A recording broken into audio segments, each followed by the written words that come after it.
IPL മത്സരങ്ങൾക്കിടെ corporate ബോക്സിലെത്തിയ വാതുവയ്പ്പുകാർ അറസ്റ്റിൽ. BCCIയുടെ അഴിമതി വിരുദ്ധ യൂണിറ്റ് രാജസ്ഥാനിൽ നിന്നും മുംബൈയിൽ നിന്നുമായി 4 പേരെയാണ് പിടികൂടി പോലീസിനെ ഏൽപ്പിച്ചത്. അനിൽ വാസുദേവ് സ്പോർട്സ് ഡെസ്കിൽ നിന്ന് ചേരുന്നു. കൂടുതൽ വിവരങ്ങളുമായി. അനിൽ, എന്താണ് ഈ വാർത്തയുടെ വിവരങ്ങൾ?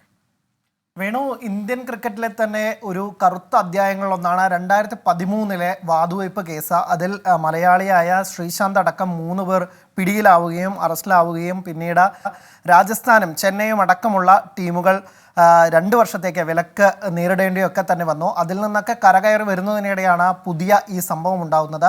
രാജസ്ഥാൻ റോയൽസ് തന്നെയാണ് ഇപ്പോഴും സംശയത്തിൻ്റെ നിഴലിൽ ആയിരിക്കുന്നത്. ഈ ടീമിൻ്റെ 2 മത്സരങ്ങളിൽ വാതുവയ്പ്പുകാർ എത്തി എന്നുള്ളതാണ് പറയുന്നത്. അത് രണ്ടും ടീമിൻ്റെ കോർപ്പറേറ്റ് ബോക്സിൽ, ലക്ഷറി ബോക്സിലാണ് ഈ വാതുവയ്പ്പുകാരെ കണ്ടത്.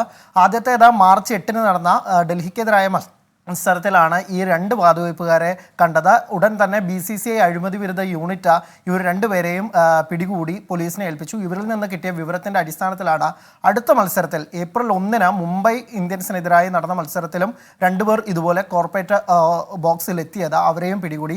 ഇങ്ങനെ 4 പേരെയാണ് അറസ്റ്റ് ചെയ്തിരിക്കുന്നത്. ഇതിൽ ഏറ്റവും ഗൗരവകരമായ കാര്യം ഈ 2 പേർക്ക് എങ്ങനെ കോർപ്പറേറ്റ് ബോക്സിൽ എത്താൻ സാധിച്ചു എന്നുള്ളതാണ്. അതിൽ അന്വേഷണം നടത്തിവരികയാണെന്നും കൂടുതൽ ആളുകൾ ഇതിൽ ഉൾപ്പെട്ടിട്ടുണ്ടോ എന്ന് കണ്ടെത്തി അവരെ പിടികൂടുമെന്നാണ് ഇപ്പോൾ അറിയിക്കുന്നത്. ഒപ്പം തന്നെ IPL നിരന്തരം ഈ 2013 സംഭവത്തിന് ശേഷം വലിയ ജാഗ്രത BCCI പുലർത്തുന്നുണ്ട്. അതിൻ്റെ ഭാഗമായി കൂടുതൽ പേരെ പിടിക്കാൻ സാധിച്ചു എന്നാണ് മുമ്പ് BCCI അവകാശപ്പെടുന്നെങ്കിൽ പോലും ആരാധകരടക്കം ദേഷ്യത്തിലാണ്. പല കാര്യങ്ങളും ഇത് ഒത്തുകളി സംശയമാണ് എന്നുള്ള തരത്തിലൊക്കെ വരുന്നുണ്ട്. എന്തായാലും ഒത്തുകളിയിലേക്ക് നയിക്കുന്നതാണ് കാര്യങ്ങൾ എന്നൊക്കെ തരത്തിൽ വരുന്നുണ്ട്. എന്തായാലും ഇനി ഇതിൽ കൂടുതൽ പേര് ഉൾപ്പെട്ടിട്ടുണ്ടോ, എത്ര പേർ കൂടി ഇനി പിടിയിലാവും എന്നുള്ള കാര്യങ്ങളാണ് ഇനി അറിയാനുള്ളത്. വേണം. ശരി, അനിൽ വാസുദേവാണ് സ്പോർട്സ് ഡെസ്കിൽ നിന്നും ചേർന്നത്.